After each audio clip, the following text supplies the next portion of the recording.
guys, what's cooking in Sun Valley? My name is Vivi, this is Sun Valley Kitchen, and today we are making a delicious, simple, fast recipe for you.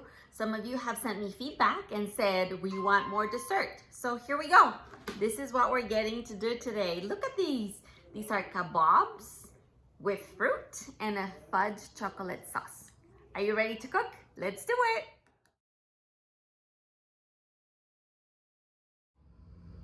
Hey guys, guess where I'm at? Of course, I'm at Sun Valley Kitchen, but this is a hand washing sink. If you've ever come to class here in person, you know that there is, a specific way to wash your hands in a specific space. Now, probably at home you don't have a hand washing sink only. It could be that you do. But at my house, I have one, let's say in the kitchen, okay? And I have another sink in the bathroom. But what we need for this really good hand washing is soap, okay? And we have some paper towels or a clean kitchen towel, and we need running water. Those are the three things that we need. So let me go ahead and refresh your memory, or let's walk together through the first steps of washing our hands.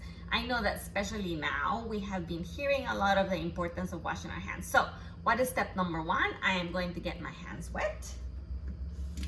And in this case, I'm using the hot water tap to see how much, it's better if you do it with hot water. So don't burn your hands. If at home your sink is super hot, be careful. You can do a little bit of both. Next, I get a good amount of soap, okay? And the next important part, you guys, is, can you listen? We are not only gonna wash the bottom of our hands where we touch everything. We're actually gonna do this and flip around and play and make some bubbles. And the idea is that you wash your hands for about 20 seconds.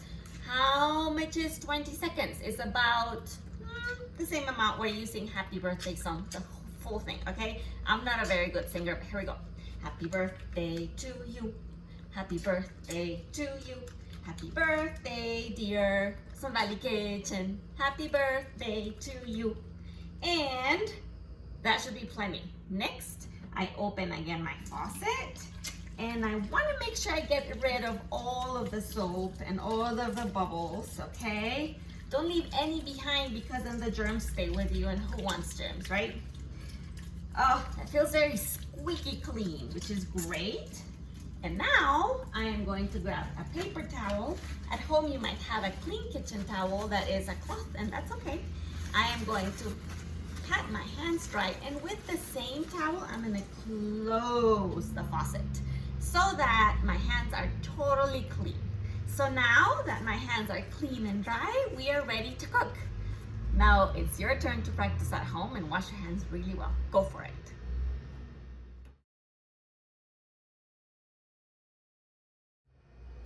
Here I am at the sink, cold water, and I have some green grapes and the strawberries, and we're going to do something that probably you have not done before: wash a banana skin. Have you done that before? Not very many times. Here's why. We're going to cut into the skin of the banana. We want it to be very clean. So cold running water, banana goes in first.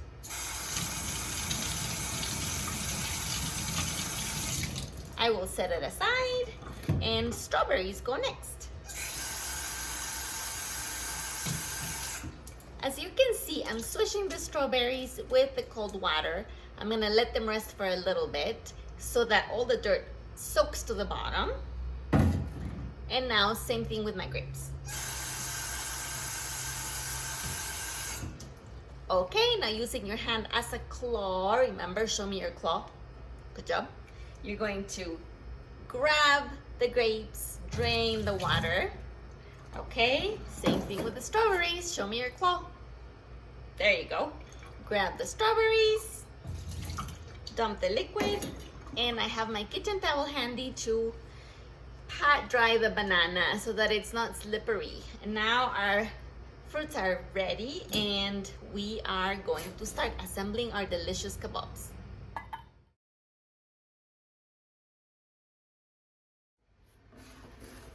Here are our ingredients. For produce, we have some strawberries that already have been washed. Look at those, beautiful. We also have some green grapes. These are so shiny and pretty. we have a banana that has been washed and pat dry. As you can see, there's a little bit of green in the banana, and that's what we want. We don't want it to be extremely squishy and ripe. We want it to be a little bit firm.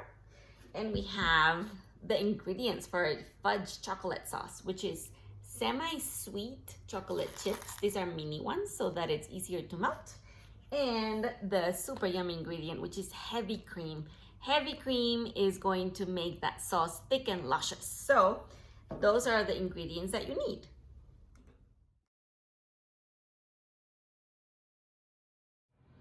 The supplies we are going to use are very simple. You need a knife, a butter knife, and a cutting board or some place where you can cut all the fruit. Again, we are going to use a simple butter knife because we don't really need a big chef knife. For our chocolate fudge sauce, we are going to need a microwave safe bowl.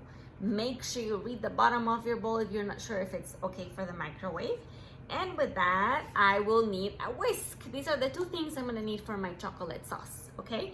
Now, let me show you something. Here in the kitchen, we have little tiny whisks and we have pretty big ones. Aren't those very cool? We are going to use a medium to large size whisk that will fit in your bowl. If your bowl is bigger, it's okay. If it's smaller, then it might be a problem and it will go everywhere. To assemble our kabobs, we are going to need 2 skewers. Now be careful because there's a pokey side to this and a flat side to it. And we also have some wax paper covering the surface because chocolate can tend to be a very messy thing, and that's okay. So this is a super simple recipe. Let's go ahead and start cooking.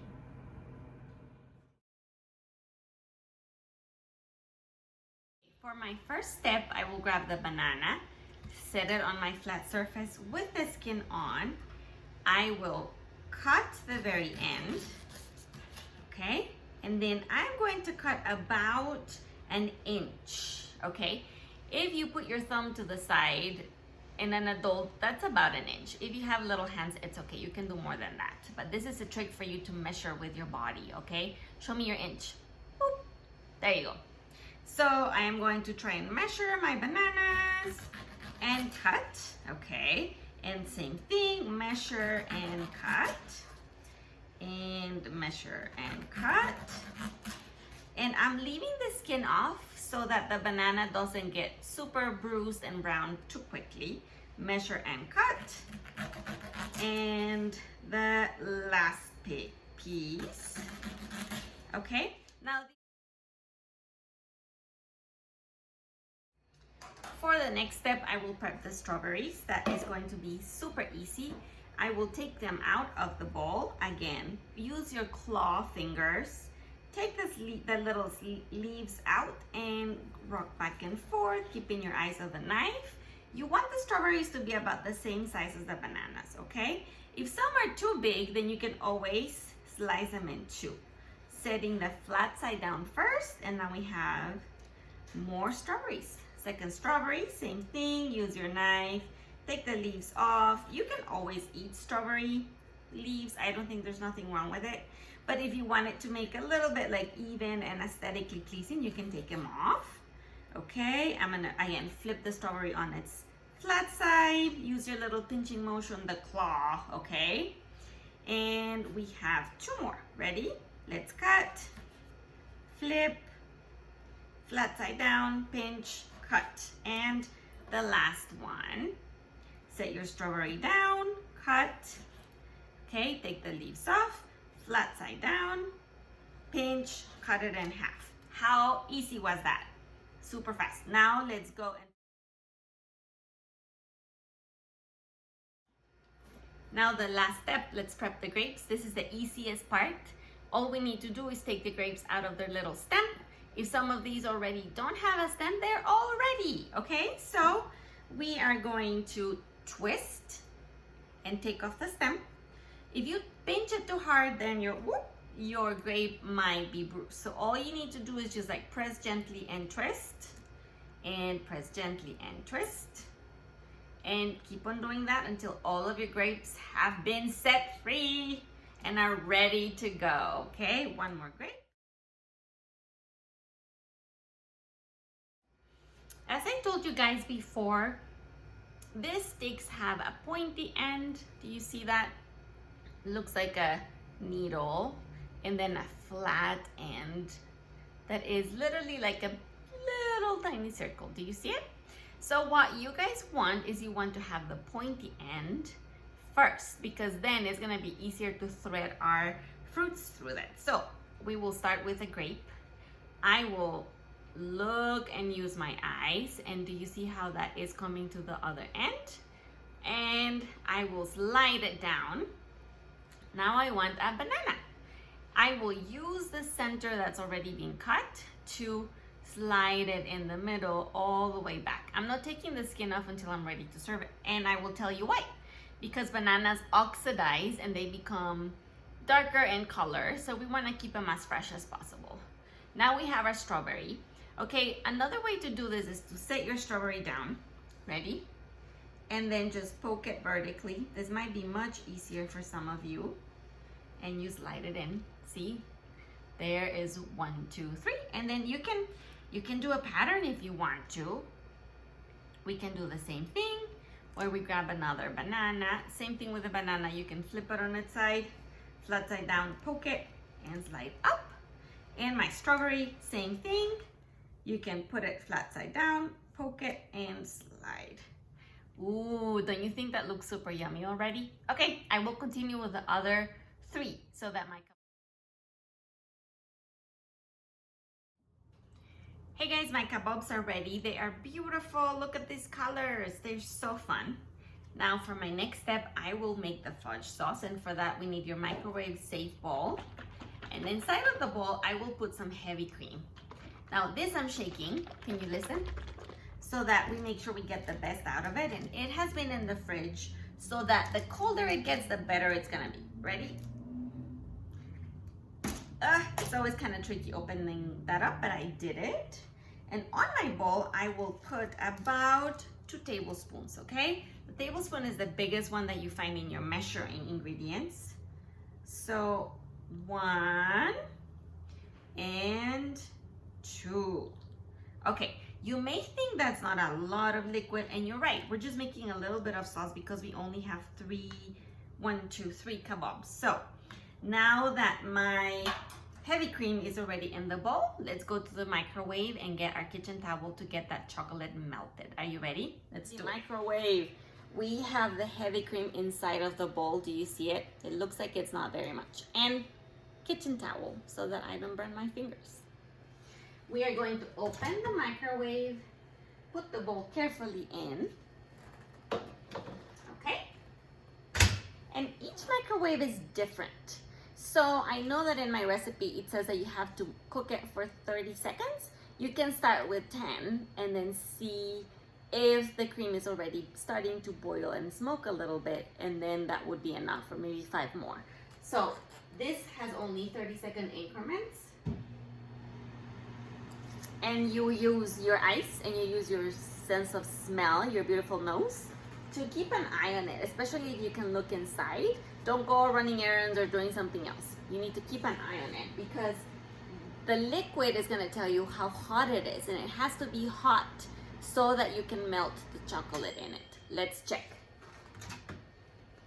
Ooh. Can you see there's tiny bubbles and there's smoke coming out? Steam coming out? I'm sorry, that's what you want. Perfect. So I'm gonna use my kitchen towel and put it on my counter and dip the chocolate in it right away. Come on with me.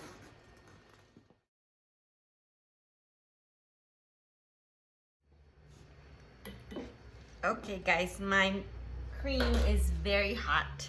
All I need to do now is dump my chocolate chips, grab my whisk, and start melting away the chocolate. Do you see how that's starting to become one? See, if the cream wouldn't be as hot, then the chocolate didn't melt. So you need to make sure that it has to be hot enough. Now what you need to know is that the chocolate, the colder it gets, the thicker it gets.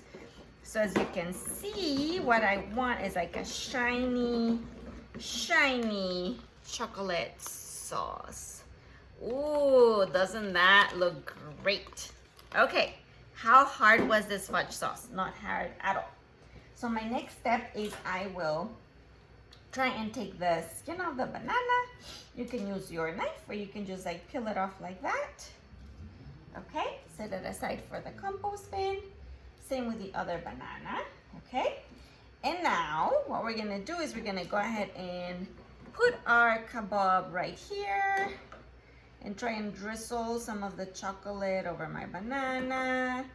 I can drizzle some over here or over the strawberry and the grape. Oh, look at that.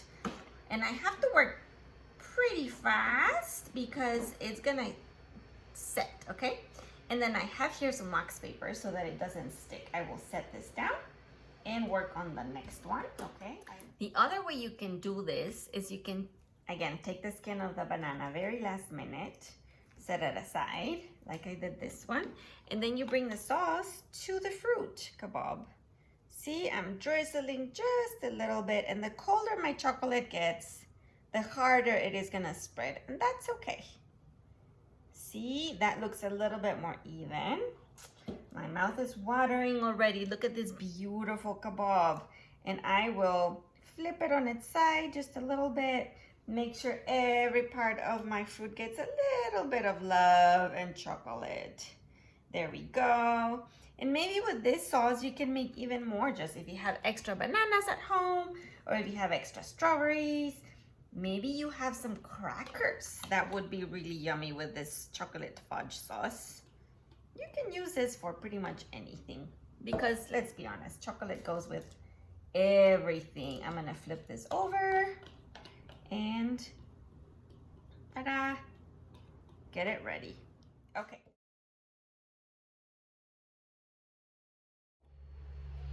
Hey, our kabobs are ready. They're melty chocolate and fruit, and now we are ready for the taste test.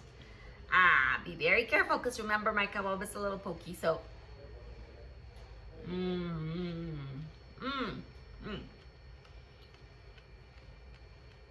The strawberries are fresh and crunchy. The chocolate fudge sauce, it's not too sweet because we use semi-sweet chocolate. And now let's try grape.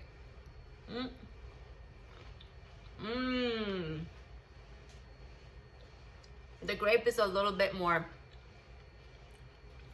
tangy and it's just perfect for the chocolate. And now let's try the banana.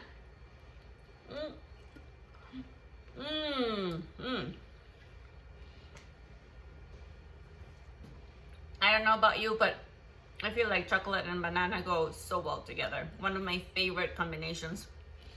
Well guys, I hope you learned something new. I hope you make this recipe for somebody you love, starting with yourself, okay? And remember, every time we cook, we make something for us, for somebody else. Wash your hands really well before you start and you'll be on your way to being a great chef. Thank you so much for coming with me. See you next time. Bye.